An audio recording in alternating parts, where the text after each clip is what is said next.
चार राज्यों में क्यों चिंतित बीजेपी, विपक्षी एकता से कितनी मुश्किल, 2019 के आंकड़ों से समझे 2024 की तस्वीर। इस साल के अंत तक मध्य प्रदेश, छत्तीसगढ़, राजस्थान और तेलंगाना में विधानसभा चुनाव होने हैं। पार्टी को खोने के लिए तेलंगाना में कुछ नहीं है, लेकिन एमपी में उसकी सत्ता है, जिसे वो हर हाल में बरकरार रखना चाहेगी। कर्नाटक और हिमाचल प्रदेश विधानसभा चुनावों में हार के बाद से केंद्र की सत्ताधारी भारतीय जनता पार्टी सचेत हो गई है। आगामी लोकसभा और विधानसभा चुनावों के लिए ताबड़तोड़ बैठकों का दौर जारी है। बीजेपी सांगठनिक फेरबदल और नई चुनावी रणनीति के सहारे एंटी इनकम्बेंसी फैक्टर के बावजूद आगामी चुनाव में जीत दर्ज करना चाहती है। इस साल के अंत तक मध्य प्रदेश, छत्तीसगढ़, राजस्थान और तेलंगाना में विधानसभा चुनाव होने हैं। पार्टी को खोने के लिए तेलंगाना में कुछ नहीं है, लेकिन मध्य प्रदेश में उसकी सत्ता है, जिसे वो हर हाल में बरकरार रखना चाहती है। वहीं राजस्थान और छत्तीसगढ़ में कांग्रेस को हराकर फिर से सरकार बनाना चाहती है, लेकिन बदली सियासी परिस्थितियों में ये राह इतनी आसान भी नहीं है।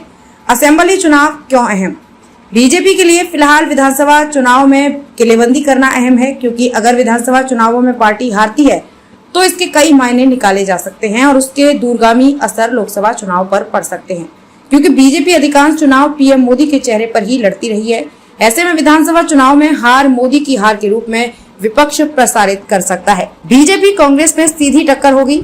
राहुल गांधी की भारत जोड़ो यात्रा, कर्नाटक और हिमाचल में कांग्रेस की जीत और मोदी सरकार के खिलाफ विपक्षी दलों की एकता से ये कुछ ऐसे कारण हैं जो लोकसभा चुनावों में बीजेपी के लिए टेंशन बढ़ाने वाले हैं।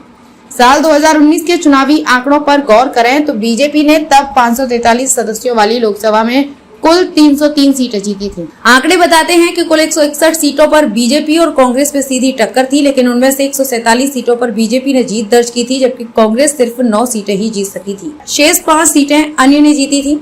ये 147 सीटें एमपी, छत्तीसगढ़, कर्नाटक, गुजरात, हरियाणा, असम और राजस्थान से आती हैं। Free fight for all.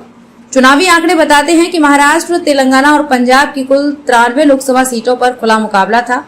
यहाँ फ्री फाइट फॉर ऑल में 40 पर बीजेपी की जीत हुई थी, जबकि 12 पर कांग्रेस और 41 पर अन्य की जीत हुई थी।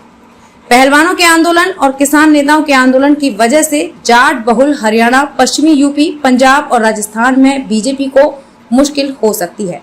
हालांकि पार्टी को भी इन संकटों का आभास है और ताबड़तोड़ मैराथन बैठकों से इसका हल या सियासी कट निकालने की दिशा में कदम बढ़ा रही है।